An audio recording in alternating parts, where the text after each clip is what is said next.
Hi Year 3, welcome to your maths video for Friday the 27th of November. Now this is a maths video for you if you've got the Year 3 booklet. If you haven't, just go back onto the YouTube and you'll be able to find our video for you. So, moving on to today's work then.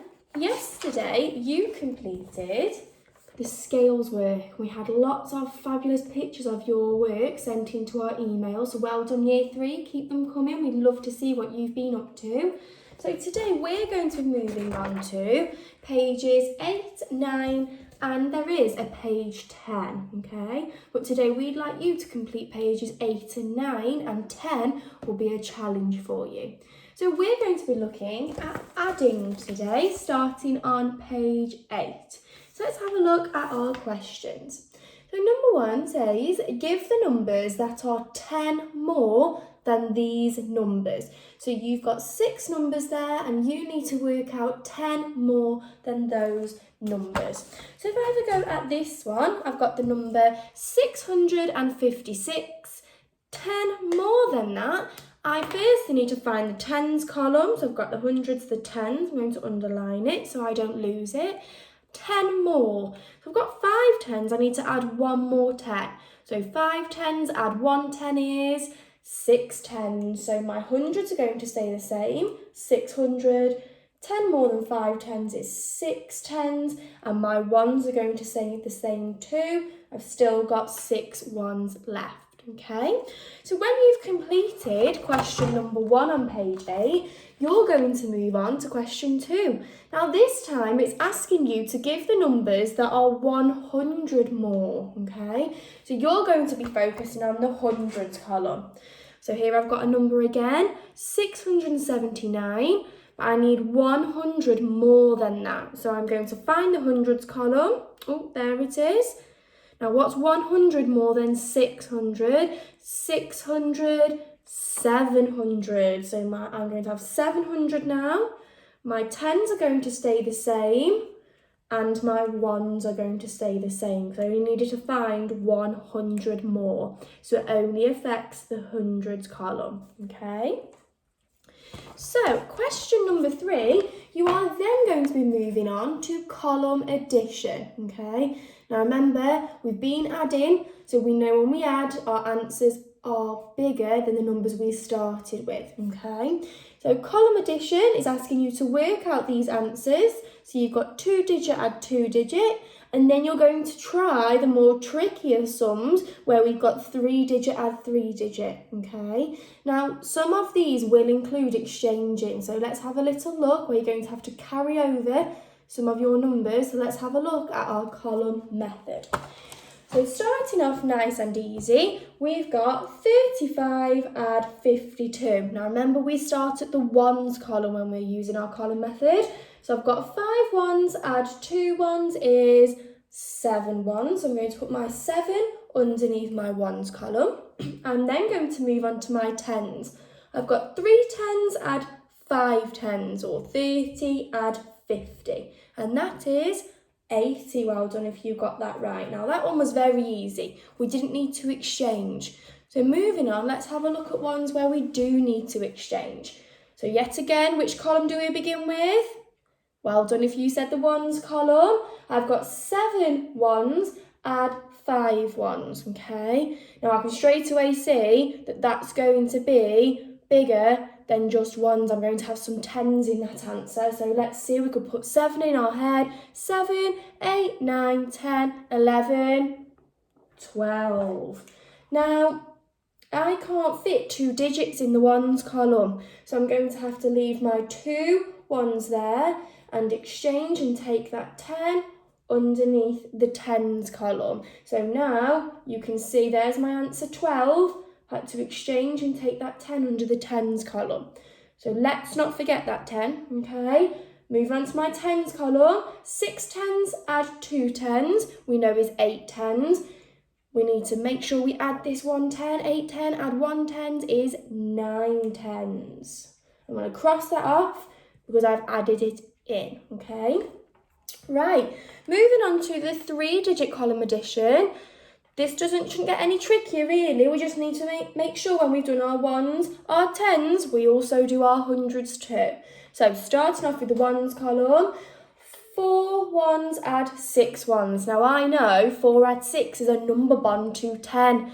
I can't fit 2 digits there, so I'm going to leave my place holding 0 because I know it's 10, and I'm going to exchange and take over my 10 underneath the tens column. So I've placed a 1 underneath the tens column, okay? I'm just going to move that over slightly so it's right the way underneath so I don't forget it. I've now got 9 tens add 1 10. Now I know 9 tens add 1 10. Well, that's going to be 10 tens, and we know that 10 tens are 100. So again, I'm not going to be able to fit in 100 underneath my tens column. And let's not forget, we've got that 1 10 under there to add in too. So that was 9 tens add 1 10 is 10 tens, add another 10 is 11 tens. So I'm going to leave my 1 there and carry over my 100 to there because I know it'll be 110. So 11 tens. Ooh, now moving on to my hundreds, I've got 300 add 200 is 500, but don't forget this 100 I've carried over, 600, I need to add that in too, okay? So take your time, remember you might need to exchange into the different columns. Right, moving on then to page number 9. Right at the top here, you've got some addition tables and it's asking you to complete them, okay? Now you need to complete all the empty boxes that you see. Now if you need to do some working out, you can do it around the empty spaces in your book because this is your book, or if you've got any spare paper at home, you can do it on there. So let's have a look at an addition table. Now I've been working hard to complete this one. Let's put my whiteboard behind it. So I've already completed most of the answers, but you can see I have 4 empty boxes there, okay? Now, I've had to use some column method to help me work out some of the answers. Some of them you might just be able to work out in your head and use your place value. So let's have a little go at completing my one. So here, we use addition tables where we've got our add symbol here. These numbers down the side, we're going to go along the corridor and up the stairs, and it tells us which 2 numbers we need to add together. So if I go along the corridor, I start at 21, I need to add 25 to 21. Now I don't think I need column method for that because I know that 2 tens add 2 tens is 4 tens, and I know that 1 1 add 5 ones is 6 ones. Okay, so I've filled that one in already, and I'm going to continue with this. I'm going to go along the corridor and up the stairs, so it's asking me to do 21, add 42. And again, I just know the answer to that one. I can use my place value because I know that 2 tens add 4 tens is 6 tens, and 1 1 add 2 ones is 3 ones. So now I've only got 2 boxes left to do. So again, I'm going to go along the corridor from 37 and I'm going to add 16. Now, if we can't work that out in our head, around your booklet, remember, I said that you can do 37, add 16 in column method. Ooh, 7 add 6 ones, I know is 13 ones. So I can't fit that in underneath my 1, so I'm going to exchange and carry over my 10. 3 tens add 1 10 is 4 tens, but don't forget this 10 here, got 5 tens. So 53, I'm going to fill that in.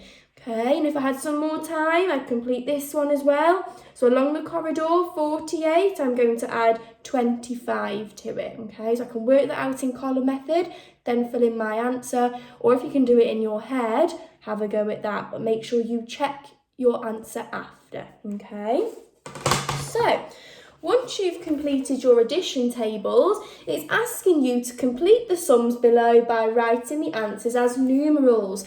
Now, numerals we know are numbers. So if I was doing this one, I can see there we've got words 47 add 9. Now you can write in your book as numerals so it doesn't confuse you. It's asking you to do 47 add 9 ones. Now you can pop 47 in your head and count on 9, or I know that 9 is very close to 10, so I could add on 10 and then take one away after, okay?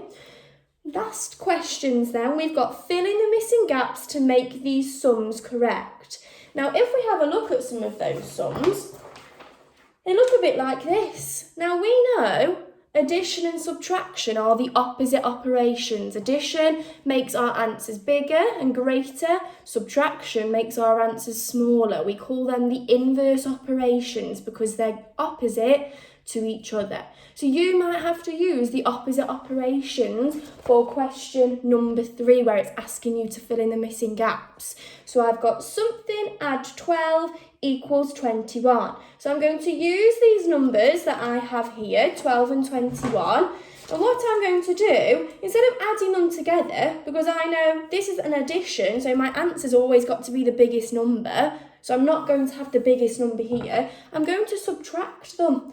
21 subtract 12, okay? Now you could work that out in your head, or you could do it in column method like we've been doing.